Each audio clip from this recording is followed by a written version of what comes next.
बिस्मिल्लाहिर्रहमानिर्रहीम। अस्सलाम वालेकुम। ईरान के हमले से पहले माहौल इंतहाई सख्त हो गया है, इंतहाई सख्त हो गया है कि इसराइल की तमाम गवर्नमेंट के अंदर वजीर, मशीर, आर्मी चीफ हो, एयर चीफ हो, इनका स्टाफ हो, नुमाइंदे हो, तमाम के तमाम नेतन्याहू समेत सबको इस वक्त सैटेलाइट फोन दे दिया गया है।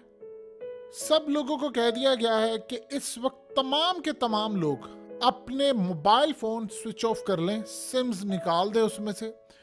जो अननेसेसरी इस वक्त आपके प्लेटफॉर्म्स हैं उनको इस्तेमाल ना करें, और तमाम के तमाम लोगों को इस वक्त गवर्नमेंट की मिनिस्ट्रीज हो, उनका स्टाफ हो जो अहम तरीन है, ख़ास तौर पर मशीर वगैरह टाइप, इन लोगों को कहा गया है कि आपने सिर्फ सैटेलाइट फ़ोन इस्तेमाल करने हैं। अब ये क्यों अचानक हुआ है कि पैनिक फैल गया है और खौफ फैल गया है, और इस सूरत हाल में हिजबुल्लाह ने अपनी सीनियर स्टाफ को, मिलिट्री इक्विपमेंट को बैरूत से दूसरी जगह मुंतकिल करना शुरू कर दिया है। और इस सारे सिनेरियो में अब प्लान ये हुआ है कि हमास की सेकंड नंबर की क़यादत को ईरान में तलब किया गया है, उनसे माजरत, माफ़ी, और उसके बाद उनको छोटी दी जा रही है कि अब इस जंग में पहले ईरान हमला करेगा, देन बाकी करेंगे। और ये क्या प्लान है ये सारा समझ लें। देखिए, सबसे पहले तो ये सूरत हाल है कि सैटेलाइट फ़ोन इनको क्यों दिए जा रहे हैं। देखिए, सैटेलाइट फ़ोन इस वक्त दिए जा रहे हैं कई रीज़न के। एक तो हमला तो लाजिम है क्योंकि अमेरिका के वॉरशिप्स आ रहे हैं, उनके एयरक्राफ्ट कैरियर्स आ रहे हैं, चीज़ें आ रही हैं। सबसे पहले समझ लें, ये जो सैटेलाइट फ़ोन होते हैं ये इंडिपेंडेंटली काम करते हैं। इनके लिए नेटवर्क आपको होना ज़रूरी नहीं है, किसी भी जगह पर काम कर लेते हैं, कोई इनको मसला नहीं होता। अब प्रॉब्लम ये है कि इनको ख़तरा सबसे बड़ा ये है कि जो इसराइल ने हमला करना है, यानी ईरान के हमले के बाद, उसके बाद इनके नेटवर्क्स तो तबाह हो सकते हैं। तो आपस में एक तो उनका रहे राब्ता। नंबर 2 सूरत हाल ये है कि उनको सबसे बड़ा ख़तरा ये है कि गालिबन इनकी लोकेशन कोई साइबर हमले, स्पाईवेयर के ज़रिए ये ट्रेस वगैरह करके उसको इन तक अप्रोच ना कर लें। यानी इनके ऊपर हमला करने के लिए इनका सारा डाटा, लोकेशन, सारी चीज़ें देखकर और वहाँ पर कोई हमला ना कर लें। और इस सूरत हाल में उनको कहा गया कि आपने सिम्स बंद कर देनी है, किसी तरह फ़ोन आपने ऑन नहीं रखना। उनको दूसरी जगह पर जाकर, यानी अगर किसी ने फ़ोन बंद करना है तो एक जगह से दूसरी जगह जाकर ऑफ करके, बाज़ारों में, किसी बीच के ऊपर, देन आप वापस आए कि लास्ट लोकेशन भी डिफरेंट हो। क्योंकि अब जो हमला हो गया वो कहते हैं किसी को नहीं पता कि चाइना उनकी मदद कर दे, रूस मदद कर दे, वो वहाँ पर मिनिस्टर्स, और ख़ास तौर पर देखिए आपने इस्माइल हानिया को मारा, क़यादत को मारा, तो वो भी चाहेंगे क़यादत पर ही हमला हो। तो वो तमाम लोगों को इस वक्त मना कर दिया गया। सैटेलाइट फ़ोन्स इस वक्त सबको पहुँचा दिए गए। अब ये सैटेलाइट फ़ोन, उन्होंने कहा जी अगर ईरान हमला करता है, लेबनान हमला करता है और ये सारे हमला करते हैं, अगर सारे का सारा कम्युनिकेशन इंफ्रास्ट्रक्चर डैमेज हो जाए, डिसरप्ट हो जाए, कोई मिलिट्री स्ट्राइक के नतीजे में, या कोई ऐसी सूरत हाल हो जाए जिससे तबाही हो, तो आपका राब्ता रहना चाहिए गवर्नमेंट के साथ या कोई भी सूरत हाल। फिर उसके अलावा अभी उनका जो नेक्स्ट सिनेरियो है कि सैटेलाइट फ़ोन से आपका जो कम्युनिकेशन है हमारा, वो पूरी तरह सिक्योर रहे। यानी वो बातचीत, एक तो वो किसी को पता नहीं चलता, सिक्योर कम्युनिकेशन होता है ऑफिशियल्स के दरमियान। क्योंकि जब जंग होगी, ये ईरान और ये तमाम लोग मिसाइल मार रहे होंगे, तो उस वक्त हिदायत इमीडिएटली लेनी है, क्या करना है, क्या नहीं करना, क्या इंफ्रास्ट्रक्चर तबाह हो रहा है, किसको क्या हिदायत देनी है।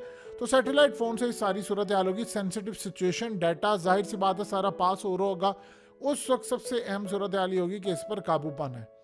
अब ये बड़ी अहम चीज़ है। इसके अलावा कोऑर्डिनेशन, यानी मिलिट्री के तमाम लोगों को कहा गया है, ख़ास तौर पर फ़ौज के, नेवी के, एजेंसियों के, सबको, जो मेन लोग हैं और नीचे स्टाफ है, इवन के जो फील्ड में, उन सबको सैटेलाइट फ़ोन पहुंचा दिए गए हैं।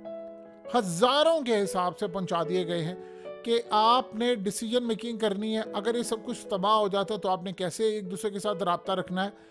अब ये जो सैटेलाइट फ़ोन है, जाहिर सी बात है वो एक बैकअप कम्युनिकेशन के तौर पर रखा जा रहा है कि भाई अगर ये सब कुछ तबाह हो जाए तो हम सारे आपस में एक दूसरे के साथ रब्ता कर सकें।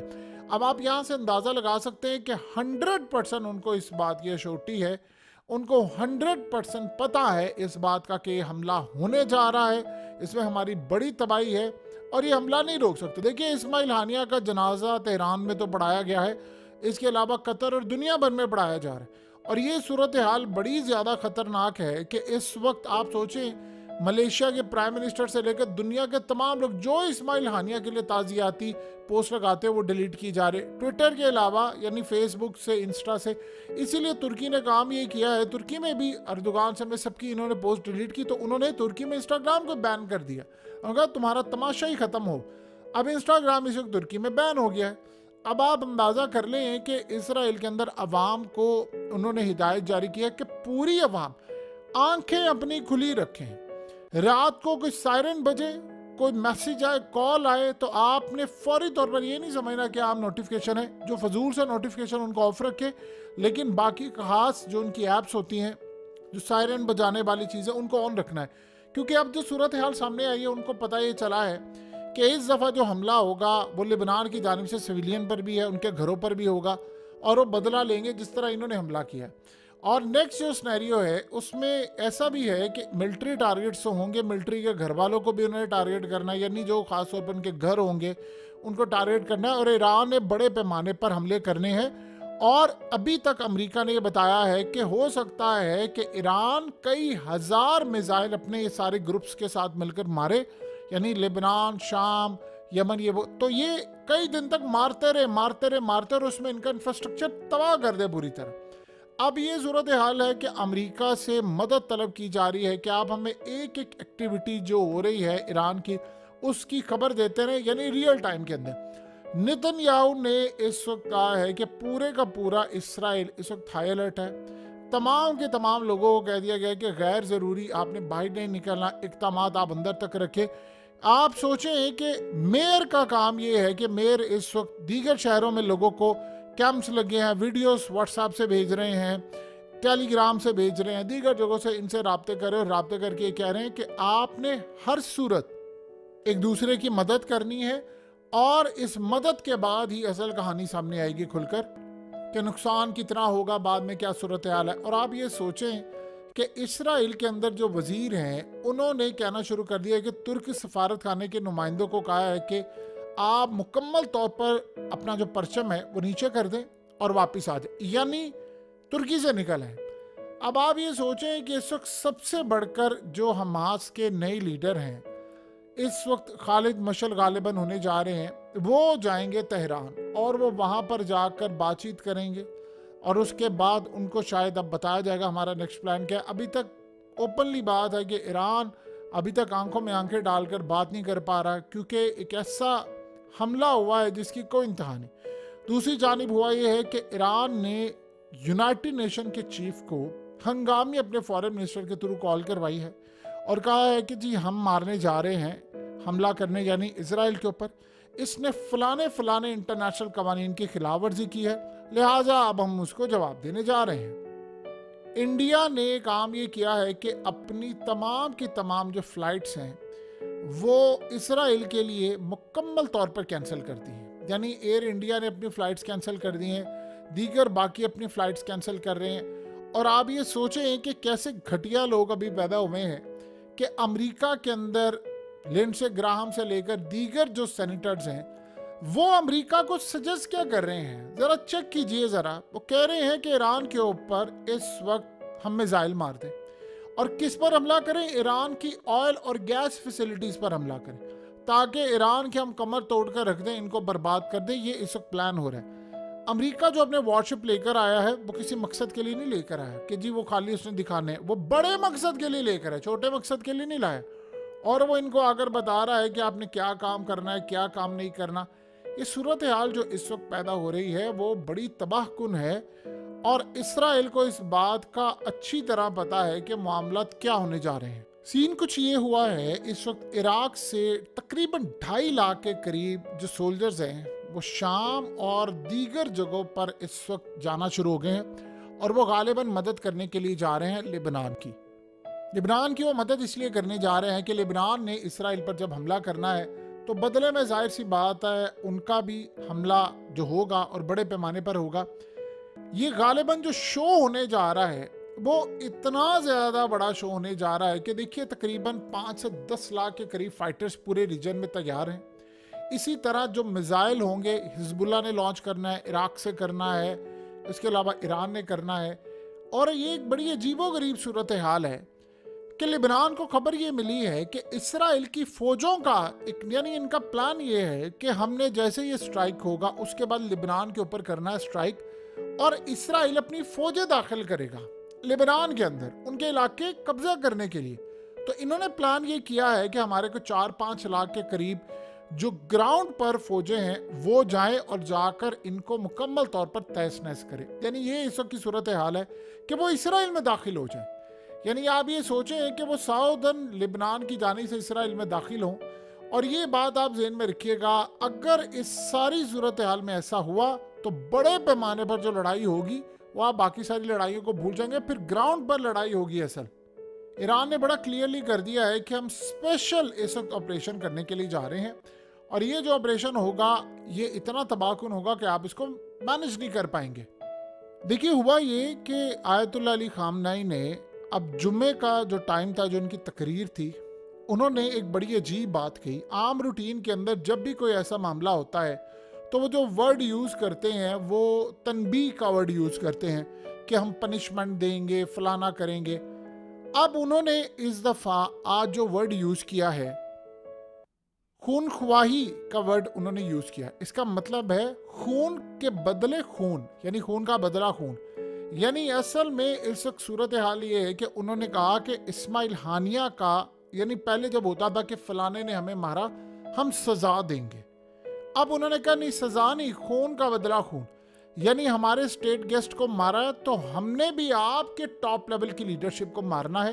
तो जब तक वो काम पूरा नहीं हो जाता हम ये लड़ाई कंटिन्यू रखेंगे। और इस दफ़ा देखिए ईरान जब हमला करने के लिए जा रहा है, हमें ये सब पता है तो ईरान को भी पता है कि इसके बाद जंग छिड़ेगी तो उनके एटमी प्रोग्राम की तरफ होगी। ये बात उन्होंने रूस से भी डिस्कस की हुई है। तो सबसे डिस्कस करने के बाद इस वक्त जो सूरत हाल पेश आ रही है वो आप सबके सामने है। अब ये जो लड़ाई होगी ये बहुत खतरनाक होने वाली है और इसमें इसराइल भी पहले से तैयार है, उसको भी पता है कि हमला होगा। अब सिर्फ देखना ये है कि इस दफ़ा जो ईरान और ये बाकी ताकतें हमला करती हैं वो कितना ज़्यादा, कितनी शिद्दत से हमला होता है। अगर तो वो हमला बहुत ज़्यादा शिद्दत से होता है, जैसे इसराइल पूरा हिलकर रह जाता है, तो दन ये सूरत हाल देखने वाली होगी। देखिए इसमें आप ज़हन में रखिएगा, ये जितने ममालिक आपस में लड़े हैं इन्होंने लड़ना है।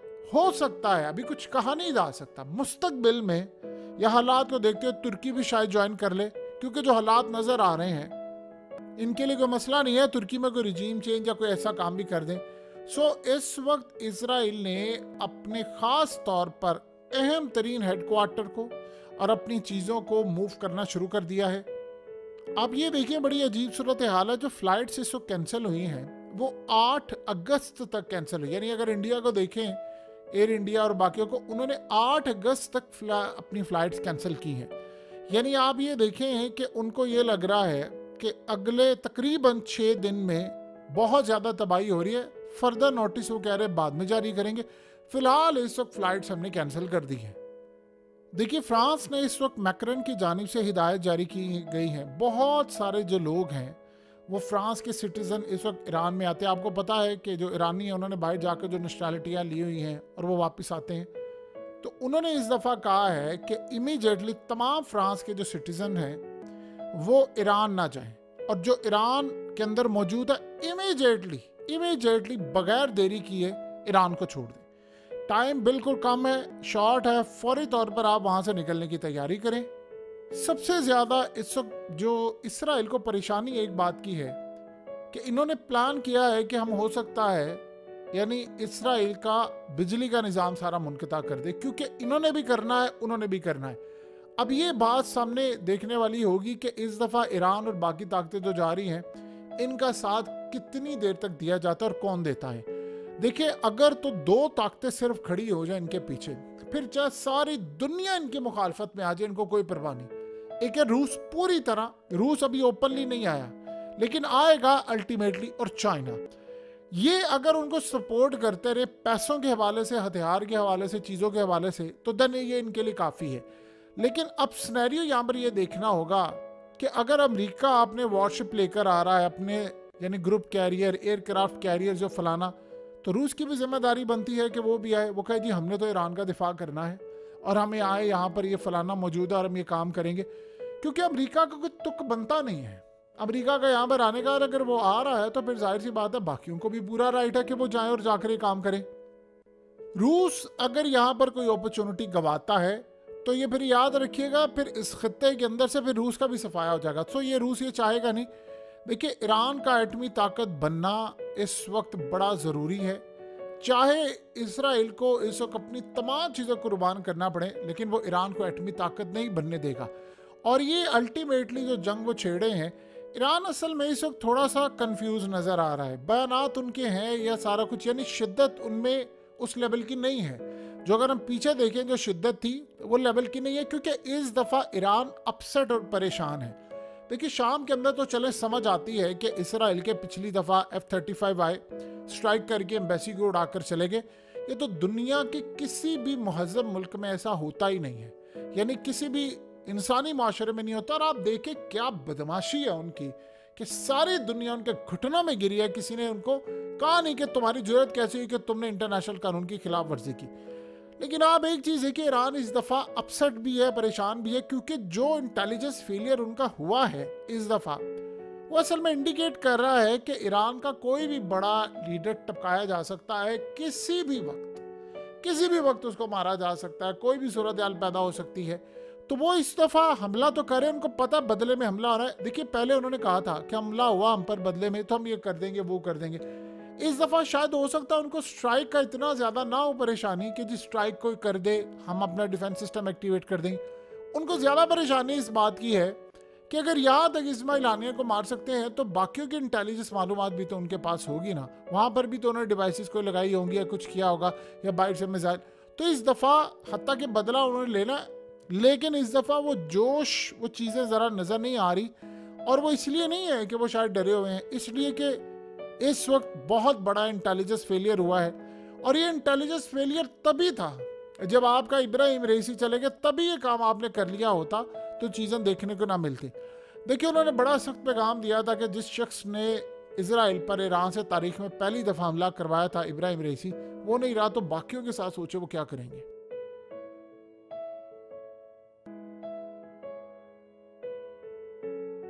हकीकत टीवी को सब्सक्राइब करना मत भूलें, वीडियो को लाइक करें, शेयर करें और कमेंट सेक्शन में अपनी राय का इजहार ज़रूर करें।